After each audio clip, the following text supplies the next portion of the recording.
அன்னைக்கு ஒரு சின்ன சின்ன பிரச்சனைக்கெல்லாம் ஆவுன்னு வீட்டில் கத்தணும். இன்னைக்கு ஏயா உனக்கு ஏதாவது ரோசா இருக்கா? இல்ல. நீர் என்னை தாங்குவதா, தூங்குவேன் நிம்மதியா. பேசாம போய் வேலையை பார்த்து தூங்கு, கத்தர் பார்த்துக்குவார். ஒரு ஆமென் சொல்லுங்க பார்க்கலாம். இதுதாங்க தேவ சமாதானம். அவர் சொல்றார், முந்தினதை நினைக்காத, நீ கடந்து வந்த பாதையை நினைக்காத, ஐயோ அந்த கண்ணீரின் வழியே வந்தனே நினைக்காத.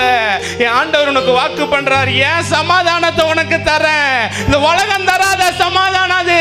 நீ கஷ்டத்துல இருந்தாலும் நாளைக்கு சிறை சேதம் பயம் இல்லை, என் தெய்வம் என்ன காப்பாற்றுவார். இயேசு போதுங்க. பக்கத்துல பார்த்து சொல்லுங்க, இயேசு போதும், இயேசு போதும். அவர் வாழ வைப்பா.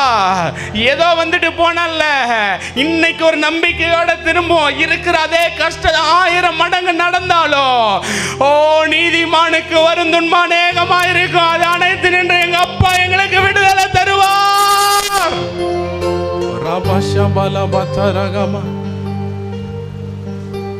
பயப்படாதீங்க, சோர்ந்து போகாதீங்க. இந்த கூட்டத்துக்கு வந்த எல்லாருக்கும் வாக்குத்தத்தமா சொல்றேன், என் ஆண்டவருடைய சமாதானம் உங்களை ஆள போகுது. நீங்க இருக்கிற எல்லைகளில், நீங்க இருக்கிற கூட்டங்கள்ல, நீங்க இருக்கிற சபையில, நீங்க நடத்துற இடத்துல கர்த்தர் உங்க கூட இருப்பா. எது நடந்தாலும் பரவாயில்ல. அடிச்சு தொங்க விட்டுட்டாங்க தொழு மரத்துல 2 பேரையும். பயப்படாங்க நினைக்கிறீங்க?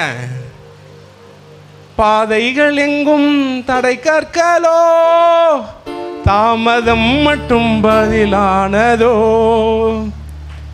இன்னைக்கு ராத்திரி கைது, நாளைக்கு எங்க அப்பா எல்லாத்தையும் உடைப்பார். ஒரு ஆமென் சொல்லுங்க பார்க்கலாம். சார் இது மனுஷன் போட்ட பூட்டு சார். எங்க திருட போறவன் சுத்திய வச்சு அடிச்சா உடைக்கணும், அதை விட வல்லமை உள்ளவர் என் ஆண்டவர். ஒரு ஆமென் சொல்லுங்க பார்க்கலாம். மனுஷன் செஞ்ச பூட்டுக்கெல்லாம் இங்க பயம் இல்ல. என்னை நடத்திடும் தேவன் என்னோடு இருக்க பயமே எனக்கு இல்லையே. நான் நம்பிடும் தேவன் என் துருகமாய் இருக்கதா கலக்கமே எனக்கு இல்லையே. பயம் இல்லை, பயம் இல்லை, பயம் இல்லையே. நம் சார்பில் கர்த்தருண்டு, பயம் இல்லையே. பயம் இல்லை, பயம் இல்லை.